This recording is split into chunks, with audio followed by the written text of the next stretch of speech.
Mr. President, I rise to discuss for a few moments reflections upon the hearing that we had this week in the Intelligence Committee on worldwide threats. This is an annual hearing. It's in public, at least the first part, and then there's a closed session afterwards with the heads of our intelligence agencies, CIA, FBI, NSA, Defense Intelligence Agency, and of course, the Director of National Intelligence. This is an important hearing because it basically outlines to the American people the threats that we face and the seriousness of those threats, and it's an opportunity for those of us on the committee and members of the Senate generally to understand the nature of the threats, what the intelligence is, what the information is that we have to help us to make good policy decisions. Good intelligence is crucial to making good decisions. We live in an incredibly complex world, and my work on the Intelligence and Armed Services Committee over the past 6 years has educated me to just how complex and difficult a lot of these issues are. I remember a long discussion about the Middle East in one of the committee meetings of the Intelligence Committee, and somebody one of the members of the committee said, "This is really a hard, complicated subject." And the witness that day, who was from the CIA, said, "Welcome to the Middle East."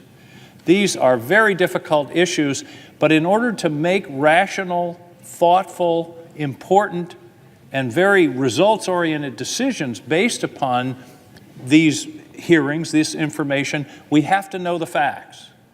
We have to understand what the implications are, what the likely results are, but also, more fundamentally, just what's going on the ground. And if you look back over, whether you look back 50 years, 100 years, 150 years, often our worst foreign policy misadventures have been based on one of two things: either bad intelligence or intelligence that was somehow skewed in order to meet the desires of the policymakers. If we don't have good intelligence, we can't make good decisions. Now, a lot of attention has been paid to the people who were testifying at that hearing. As I mentioned, the head of the FBI, the CIA, the Director of National Intelligence, Defense Intelligence, and the National Security Agency. But those individuals were speaking on behalf of thousands of other people scattered around the world, often who risked their lives to gain the information that they were sharing with us that day. It wasn't Dan Coates' opinion or Gina Haspel's opinion or Paul Nakasoni's opinion. They were distilling and presenting to us the intelligence and the information that had been developed by their good people over the course of the past month, week, years, to inform us and to inform the President of the best information available so that we can make the best decisions. What disturbed me, Mr. President, after the hearing was the reaction of the President of the United States. Instead of absorbing and listening to this information, he dismissed it. He not only dismissed the information, he dismissed the messengers and said they had to go back to school or they were being naive. Now, I don't want to be heard to say that the intelligence community always gets it right. I know from having sat through hearings on Afghanistan, on Syria, on many of the other difficult subjects that we face, that there are mistakes made, that Dan Coates does not have a direct line to the Almighty in terms of the facts. So they are not always right. But if one is going to dismiss their findings, it should be based upon some additional set of facts or information from some source. And what bothered me, there were two things that bothered me about the President's reaction. One was he essentially dismissed the facts in a whole series of cases. Iran, ISIS, those were two that we talked about. North Korea, Russia. Basically, he said, I don't believe any of it. And the problem with that is it undermines the confidence that you have in the decision-making authority at the highest level if facts don't matter. If the information that is supplied not by Dan Coates, not by Gina Haspel, not by the Paul Nakasoni, but this is the view, the distilled wisdom of thousands of people whose job it is, whose profession it is to ferret out the truth.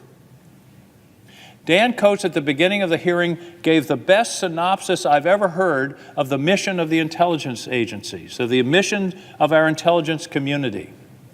Very simple: to seek the truth and to speak the truth. To seek the truth and to speak the truth. And that's exactly what they did at that hearing. They sought the truth through the auspices of these very professional, very thorough agencies scattered throughout the world. And then they spoke the truth by telling us what they'd learned. The second problem I have with the President's reaction is a little more subtle. And this goes to the heart of the relationship between the intelligence community and policymakers. The subtle message that was being sent was, don't tell the boss things he doesn't want to hear. Don't give it to us unvarnished. Style the information, slide the information, amend the information in order to meet what is perceived to be what the boss wants to hear. Whether the boss is this president, a past president, or a future president, that is disastrous. That's disastrous. The intelligence community has to deal in facts and information, not policy. But if the message is sent down through the ranks, don't give me an assessment that disagrees with where I started, that will start to happen. It's human nature. All of us want to be in the good graces of the boss. All of us want to give our superior information that they want to get. I was in law school over 50 years ago and had a friend who had been a captain in Vietnam. And he told the story of being on the ground in Vietnam, and there was a skirmish where half a dozen Viet Cong were killed. He filed his report. His report went to the division. At that point, half a dozen became 15. It then went to the headquarters, where 15 became 50. It then went to Washington, where 50 became 150. That's because Washington wanted to see higher counts. And that was the perception that corrupted the process. Not because people were being corrupt in the sense of evil or wanting to do wrong, but because they were doing what's human nature, which is, I want to please the person above me in the chain of command. If the President of the United States is not so subtly telling the intelligence community what he wants to hear, that will inevitably affect the quality of the product he receives, which indeed will also inevitably affect the quality of decisions that he makes. Again, I'm not saying the intelligence community is always right. I certainly believe the President or any other policymaker, including members of Congress who receive this information, need to review it critically, ask questions, probe and prod, and try to be sure that the information is correct. But to dismiss it out of hand in a tweet, it seems to me, is dangerous. It's dangerous because it undermines the executive's authority to make good decisions based upon the facts, and it's dangerous because it has the potential for skewing the information itself in the future. Either one of those things is a danger to national security.